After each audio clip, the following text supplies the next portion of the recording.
Alrighty. Okay. Hi. Welcome to Digital Learning Day. It's an all-day event hosted by the Ohio EdTechs, and we're very happy to be live on YouTube all day. And we will be posting our links to ohioedtechs.org. That's ohioedtechs with an S.org. And I am Dusty Miller, Director of the Educational Resource Center at WGTE Public Media, and down in the corner of the screen is Amy Palermo, the Executive Director of ITSCO. Give a wave, Amy. Thank you. She is going to be assisting us through this entire process today, so if you are with us all day, you're going to see a lot of her, and you'll see a lot of me. And we are so happy to kick this off with Sara Mattson. She's an educational resource specialist with WGTE, and she is going to talk to us today about digital storytelling.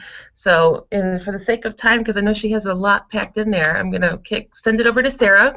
I will let you know that we are on a 30-second delay, so if you are desperately trying to get a hold of us, and we're not responding on YouTube, just wait just a moment. There is a Digital Learning Day Q&A form, Google Doc, that you should have open so you can ask questions throughout. I'm going to be facilitating this call. So if you have a question that you'd like me to ask Sara, put it there, and I will either find a great time to interrupt her and ask her, or we'll just ask at the end. So, all right. Sara, are you ready to go? I am ready. Locked and loaded. I'm sending it over to you now. All right. Thank you. Good morning, everyone. I'm so happy to be here today. Again, my name is Sara Mattson. I'm with WGTE Public Media. I'm the Educational Resource Specialist here. And today we will be talking about digital storytelling. I'm going to start out talking a little bit about what it is and why it's important to talk about it. And I'm going to give you sort of an overview of some things that you should think about when you're doing your own digital stories or working with others doing their own digital stories. And then I'm going to show you a few tools that you can use to help make some great digital stories. So, without further ado, I'm going to share this. We'll go between my little face here and my presentation, which is on Google Slides. The Google Slides presentation will be available to you later today on the Ohio EdTechs website. You will have access to this, so if there's anything you see on the screen and you didn't have time to jot it down a note, it will be available to you. So I'm going to go ahead now and share this presentation. So today we're talking about digital storytelling. What is digital storytelling? Well, digital storytelling is more than just being able to type stories into a computer. Digital storytelling is about incorporating technology into the writing process. Digital storytelling can incorporate words, pictures, audio, video, all sorts of things. And it is basically the future of how we communicate to each other. Digital storytelling is important, and why does it matter? When you're thinking about teaching writing and teaching storytelling, it is easy to think about, well, we still want that black and white we want students to still be able to write paragraphs and work on grammar and all of that. And that is important, but it is also important to think about the tools that they will need to be successful as they go forward in further their education and in the workplace and just in the world around them. Digital storytelling is important because it's also what students are doing every day when they write on their Tumblr blogs, when they text with each other and they make the little memes, when they go on social media and type in with their friends and peers and post things on the internet. All of that is digital storytelling. And it's important as educators for us to help students be able to think about those digital stories that they're telling and with some of that critical thinking, and to be able to thoughtfully put together those stories. So that's a little bit about why digital storytelling matters. I really like this quote from a report that came out in 2003, where they were thinking about writing as a sort of the neglected are. That was the title of the report. And in it, they talk about how writing properly understood is thought on paper, but increasingly in the information age, it is also thought on screen. A richly elaborated, logical, connected amalgam of ideas, words, themes, images, and multimedia designs. So that's kind of the idea that we're trying to get when we think about digital storytelling. Some other things to think about when you're thinking about why digital storytelling is important would be that the digital storytelling is a great way, no matter what subject matter you're working on, to incorporate the 21st century literacy skills. Literacy is a subject that is near and dear to my heart. I feel it's very important to help people become more literate. And literacy is more than just being able to read words on a page. Literacy is about being able to communicate to the world around us and to be able to effectively analyze the communications that come to us. So when you're thinking about digital storytelling, it's important to think about many different types of literacy. You want to think about the digital literacy, being able to access things online and be able to, there is the being able to type. There is the being able to research and gather information digitally. There's global literacy, where you want to help students develop an understanding of where they fit in the global world and how they can sort of respond and think about having a global perspective. It's also important to think about technology literacy. And technology literacy is a big part of some of the skills that you can help students develop when you're working with digital storytelling. Being able to turn a computer on is great, but if you're not able to access, if you're just using it for playing games, that's one thing. And I love games, so I'm not trying to diss games for sure. But using the technology to make oneself better and to improve the world around us is very important. So being able to use all of the tools that technology provides is an important literacy to help students develop. And digital storytelling is a great way to help them do that. Another really important part of digital storytelling is visual literacy. You hear that term come up a lot lately. Students need to develop visual literacy. How do you interpret an image, something that you can see, and what message is that image trying to portray, and what is it trying to tell me? So helping students develop their visual literacy skills is an important part of how digital storytelling can help them. Being able to look at an image and decide, is this saying something important? Is it trying to evoke an emotion in me? What is that emotion, and how am I going to respond to that? Those are important things that visual literacy brings to a student. So we want to work on that when we're talking about digital storytelling. Also, lastly, information literacy is important. Being able to find what they need, research information, and analyze which information is important. It's great that students can go to Wikipedia and find information about just about anything, but how do they know what is true on Wikipedia? What do they need to go further and find some other resources for? Information literacy is another skill that students can work on when they're telling digital stories.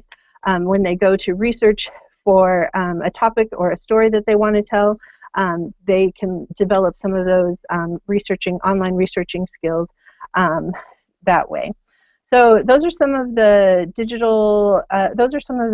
the literacy skills that digital storytelling can work to help students work through and improve. And I think they're all very important, and they really relate to just about any subject matter that you want to teach. You can do math, you can do science, you can do social studies, anything that you want to teach, English, music, any of the subjects you can cover with a digital. You can incorporate into a digital storytelling into the curriculum. The 4 C's in education that we talk about a lot in those 21st century skills: the communication, collaboration, creativity, critical thinking.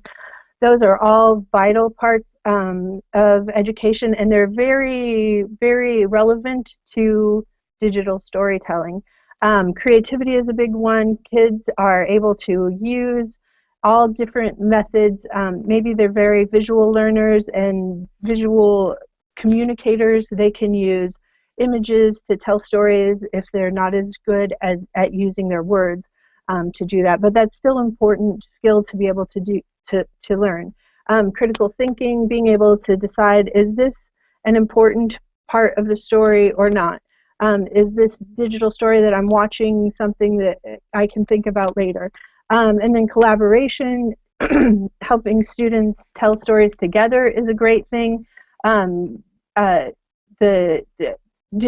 digital of writing, digital writing, and the tools that are available today really make collaboration so much easier than it ever was. Being able to share Google Docs is just an amazing collaborative tool in education and abroad. And then communication, being able to tell a story is really empowering for students. Being able to understand what other people are telling them in those digital stories is also important. So that we definitely are covering those 4 C's. So that's a little bit of background about digital storytelling, and gives you an idea of what it is and why it's important. The next thing I'd like to share is some of the things that you need to think about as you are developing a digital story, either yourself as something you want to present to the class to help teach something, or as you're helping students develop their own digital stories. The Center for Digital Storytelling, which is a program out of Berkeley, California, and it's been around for a long time, helping people, inspiring people with digital storytelling. They have put together these 7 elements of digital storytelling, and they are sort of the backbone of what makes a good digital story. And I'm going to talk about each of those 7 here a little bit. And the first one is basically point of view and purpose. When you're thinking about point of view and purpose, you want to think, it's basically where you want to start with your digital storytelling project. It's very important to have an idea, a purpose for what you want to, what's the story that you want to tell? Why are you telling it? Who are you telling it to? From what point of view are you going to tell the story? Is it from your own point of view? Is it from someone else's point of view? What is the audience that you are telling the story to? Is it your students? Is it your peers? Is it, excuse me. Sorry about that. Is it the community at large? Is it someone else? So thinking about that is an important place to start, not only for a digital story, but for any story, even an analog story, as they now call just the text stories. You want to think about what you want your audience to understand about what you have to share, and that's really the backbone and the thing that you need to go back to whenever you're telling a digital story, that point of view and purpose, why you want to tell it. There's a thing they talk about, digital spectacle versus digital storytelling. You want to try and stay away from digital spectacle. You want to have a purpose. An example of digital spectacle might be if you want to show somebody about a trip that you went on, and you put together 100 pictures in a slideshow and put music in the background, and you just randomly put the pictures up, and they transition from one to another to another. Now that is lovely and it might have purpose, but it doesn't really tell a story. So when you're thinking about digital spectacle versus digital storytelling, you want to make sure you have a strong purpose. The next element of digital storytelling is the dramatic question. It's important to have a good grasp of something that's interesting that you want to answer. Like, is it a whodunit? Is it will the girl get the guy, or the guy get the guy, or the girl get the girl, or the girl get the guy, or whoever? Is it about a hero championing something? Is it the question about will oh gosh, now I can't think of I can't think of anything, sorry. Or why is John Adams a great president? You want a good dramatic question so that the audience wants to stick around and find out the solution to the question. So that's an important thing to really help students develop, and I think it really comes after your purpose, but it's very much tied into your purpose. The next element of digital storytelling is emotional content. You want to think about how to share your story and make it interesting, make it provoke an emotion in the audience. Storytelling can especially if it's a personal story, it can make a student feel very vulnerable. So you need to think about that too as you're helping students develop their own stories. But emotional content is very important. Make sure it is that helps bring the story alive and make your audience have a connection to it, a very human connection. And the next element is voice. The Center for Digital Storytelling calls this part the gift of your voice. Helping students or whoever's doing the digital storytelling tell a story is very important, and having them use their own voice is so empowering for the student. One thing that digital storytelling is able to provide to students is that ability to record their voices without an audience in front of them, and gives them that sort of like a chance. Even the students who are too intimidated by an audience to get up and talk in front of people, they are able to tell their stories and share them in new and unique ways, and that's so empowering for so many students. And so that's a great part of digital storytelling, where they can use their voice. It's important to help students practice presenting. Presentation skills are so vital in education today and in the workforce. Being able to talk and communicate your story, so that voice element of digital storytelling is really important.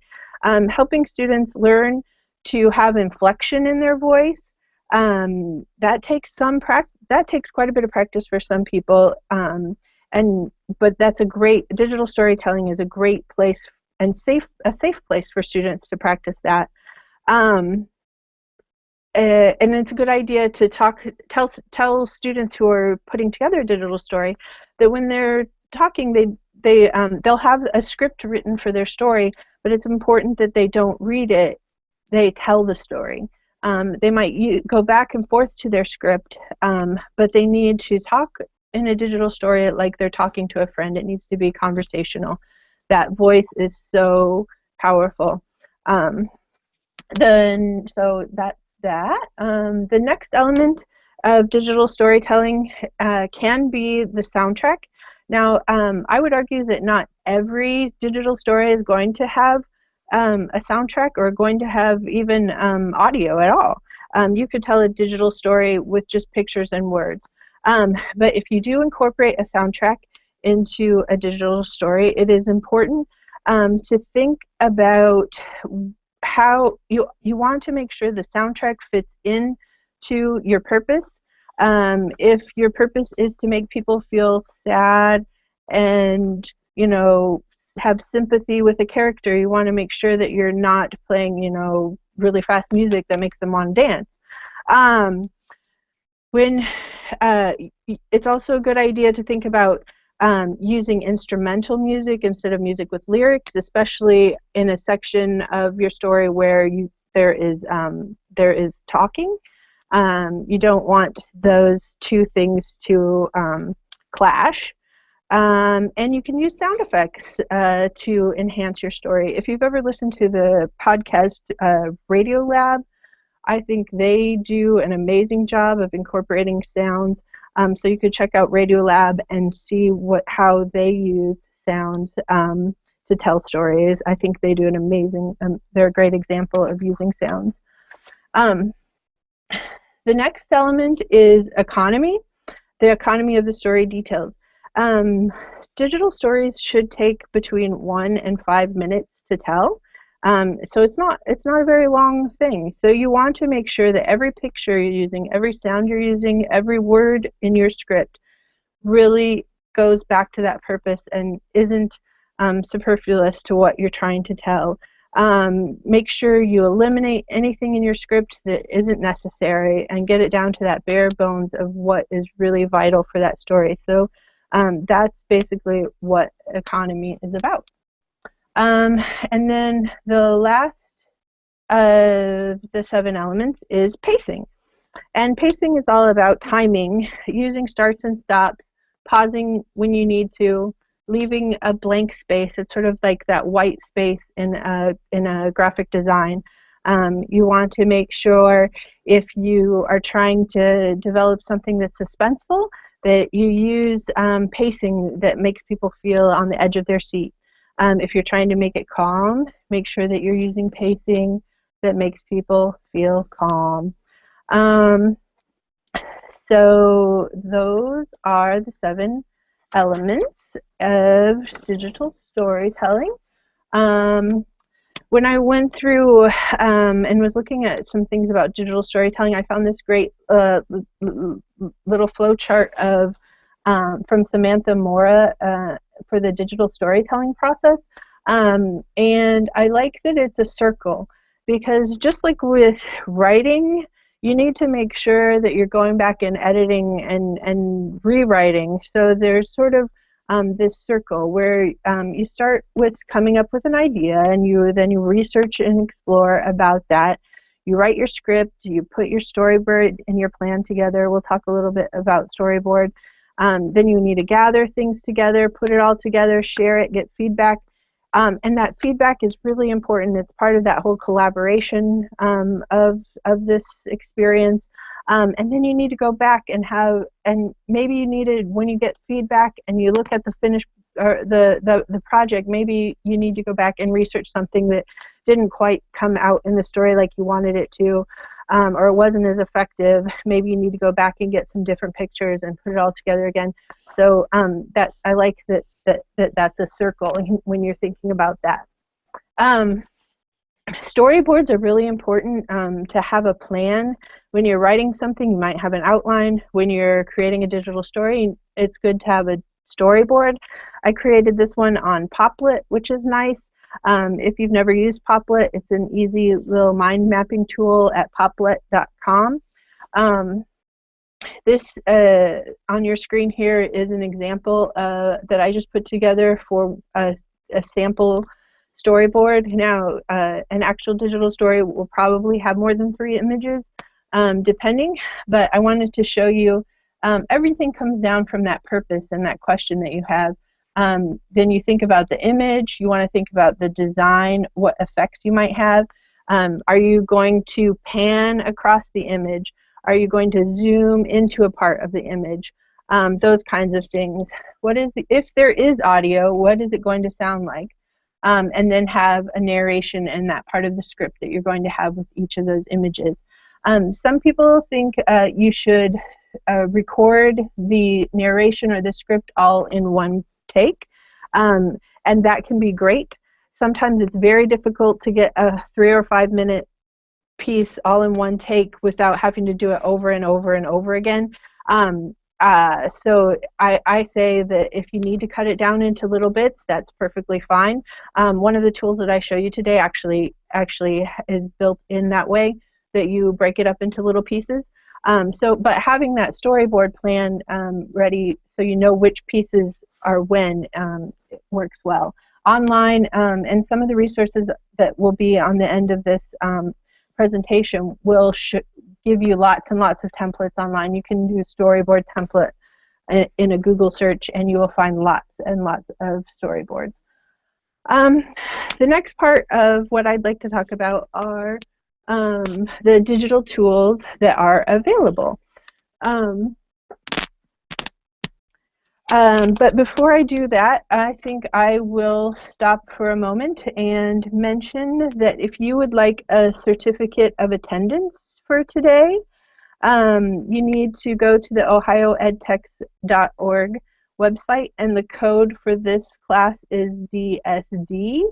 So on the Digital Learning Day link from the ohioedtext.org website, you will be able to sign up to get a certificate of attendance for this class with the code DSD. So jot that down, code DSD. I'm going to interrupt you real quick, Sarah. Sorry, Okay. I want to make sure they know it has to be all caps, and Sarah is saying D as in dog, S as in Sarah, and D as in dog, DSD. Thanks, Sarah. Sorry. Great, so D dog, S Sarah, D dog. Okay. So the first digital storytelling tool I would like to show you is, oops, I did that wrong. I'm going to go back there. Sorry about that. Okay. So I'm going to show you Storybird, Thinglink, and Adobe Voice. And the first one I'm going to show you is Storyboard. And it is at Storybird, Storybird as in the flying creature, storybird.com. It's a free web-based service.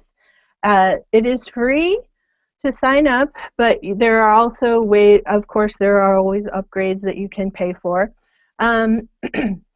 This is what my basic Storybird looks like. Now in Storybird, I'm just going to show you a couple things that you can do here. I'm starting with Storybird because Storybird gives you the opportunity to help students develop a digital story without audio and the soundtrack. It's sort of a great way to start. And when you're thinking about visual literacy, thinking about picture books is a great way to help students start getting an idea of a good grasp on visual literacy. There are different ways to access, to do things on Storybird. I'm going to show you about the writing aspect. Here, when you click Write, it gives you a beautiful collection of artists. Like, it's amazing the art that they have access to. So students would go to Write, they would find an artist that they like or a subject that they want. They can do a search for a subject that they want to write about. Let's see, I will just choose this one here at the top. I like this artist. I can look at their other pictures, and then I want to click Use This Art. Now it gives you the choice to do a long form book, a picture book, or a poem.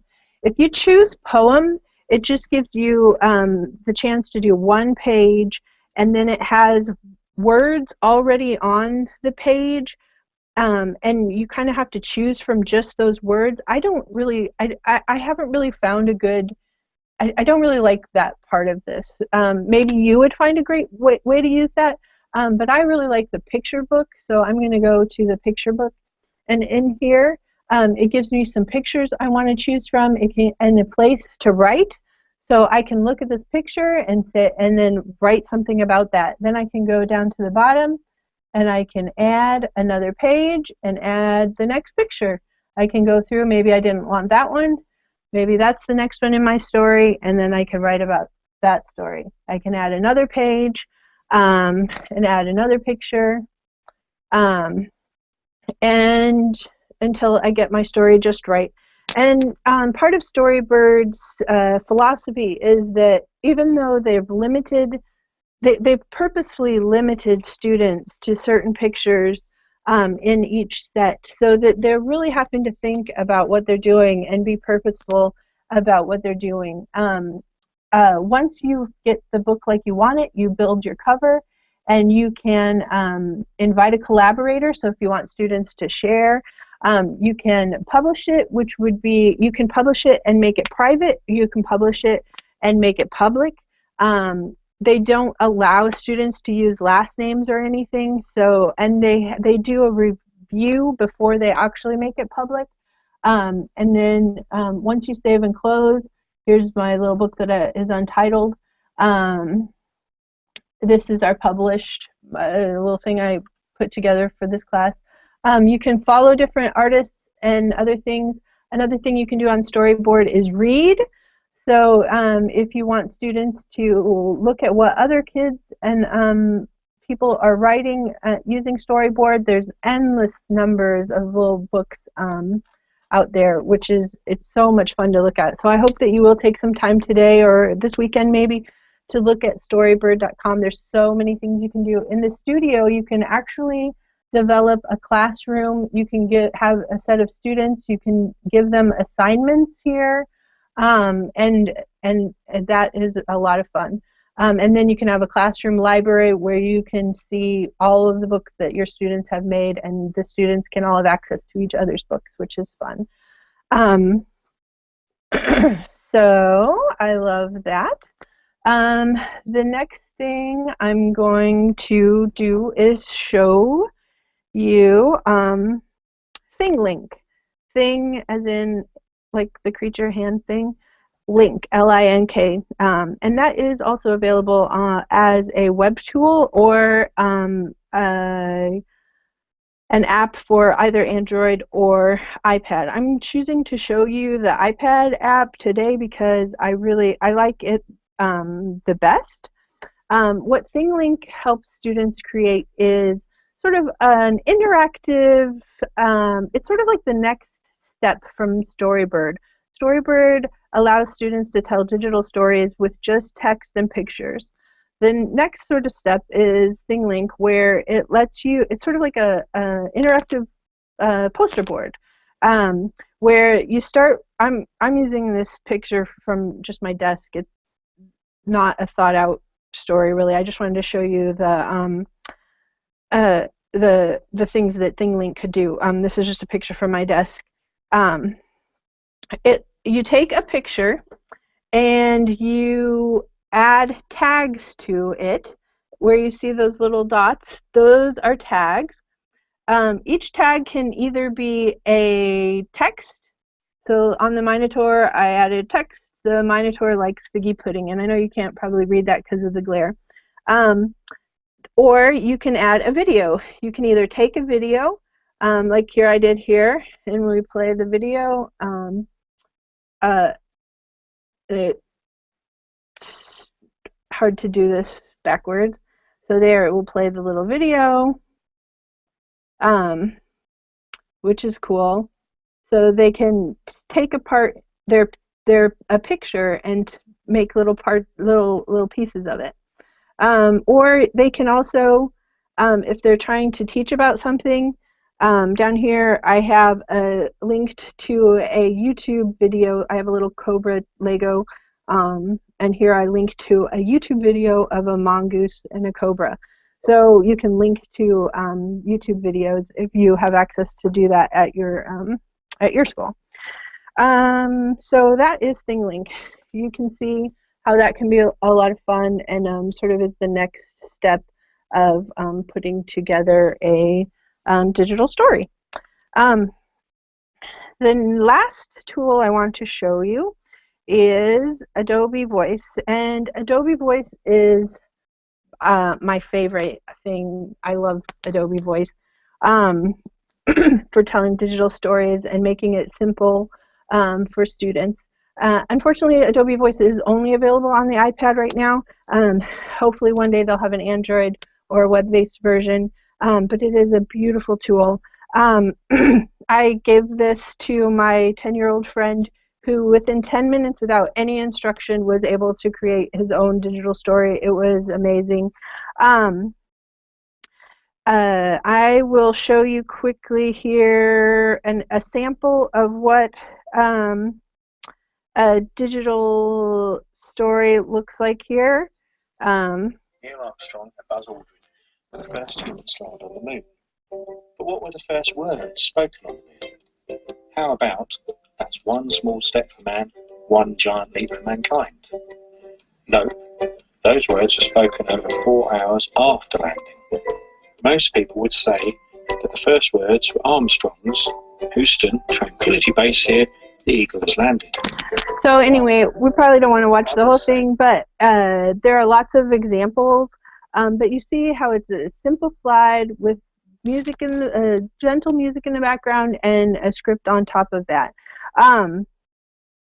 It puts it together so easily for you. The first thing you do is you go and you create a new story. It even gives you titles that you might want to call your story. So it can be kind of a fun exercise if you just want to make it a little short exercise in your class. But this, let's see, how about One Perfect Day? We're going to call our story One Perfect Day. You can type in your own title there too. So then you go to Next, and here it gives you different templates for what you might want to do. So maybe you want to do a show and tell. You want to teach a lesson. You want to make up your own. It lets you do your own.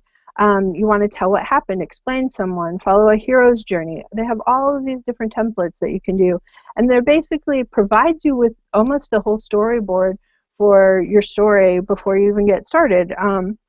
So we'll just do follow a hero's journey. I'm going to pick this one. Let's see if this will work. Here at the bottom, you'll see here is where the template sort of is. It gives you sort of an idea of what each slide should be. So it wants us to start out with a setup, and then it goes to call to adventure, the challenge, the climax, the resolution. So it's basically put a nice little skeleton of what this story might be like. And like I just accidentally did, I can add things to it if I want to, and obviously I don't have to follow what they've suggested. Whoops. I played it, but I don't even have anything on it. So for each slide, there is a little plus in the middle. When you click on plus, you can either add an icon, a photo, or text. So you can decide if you want to add text to that slide. If you choose photo, you can either choose a photo from your own photos, or you can search for photos, and it gives you a whole bunch of great ones to choose from. I'm going to choose banana. So here you can see there's a whole bunch of beautiful bananas here. Oh, banana pie. Let's try that. So I put this banana pie in the middle. Or maybe that's cereal. I'm thinking pie because tomorrow's pie day. So here's some bananas. Nice little picture of bananas. Now, I can also go up here and change the layout. This is like just with one picture. I can have two things, so I could add another picture. I can have my banana and then type something underneath it and have a caption. I can have all different things. And then to record the voice, I just hold the little record button down. I want to record. I'm going to record about the banana. And then I can play it. I'm going to record about the banana. And then you can redo it over and over and over, and that makes that editing really easy. And then it'll put it together for you at the end. It actually adds the credits at the end if there are any images that need to have copyright credit. So I just love Adobe Voice, so I hope that you'll try that one out. I know we're almost out of time, so I'm going to switch back to the our presentation here, and some other digital storytelling tools include movie editors like iMovie. Once your students are ready for that, you can start them working with that, or there are other movie editors available like on Windows. Presentation tools like Google Slides, Keynote, PowerPoint, Prezi, those are great ones to use too. If you need help with audio, Audacity is a free audio editing tool that's online, and GarageBand, if you're doing iOS on an iOS platform, GarageBand is great and fun. I've also added here at the end some helpful resources for digital storytelling. This is Educational Uses of Digital Storytelling is a great site. Kathy Schrock always has great information. The book, Because Digital Writing Matters, is a great starting point if you're interested in reading more about the whole history of digital writing and why it's important to incorporate that into a curriculum. And then 50 Ways to Tell a Story has some good ideas for storytelling, and the Center for Digital Storytelling. I've also provided some resources for public domain photos. It's important to think about copyright when your students are adding to their digital stories, especially if they're going to publish anything on the web. And also I included some access for some free online picture editors.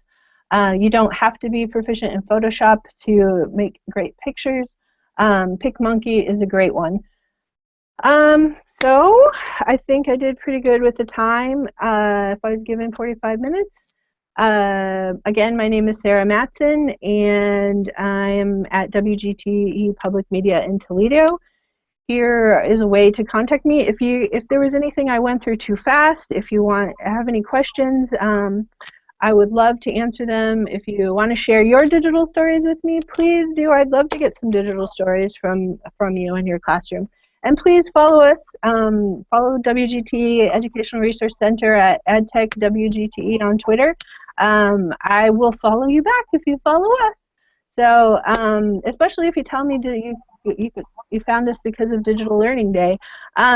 Please have a great day, and I guess I'm done. Thank you very much, Sara. That was our first presentation for Digital Learning Day. Remember that you can find all of the information for today and the next video link on ohioedtex.org, and that's ohioedtex with an S, .org. The next presentation will start at 9 o'clock, and that presentation by Jennifer Fury of ITSCO is going to be favorite 5 digital bell ringers. So don't miss that one.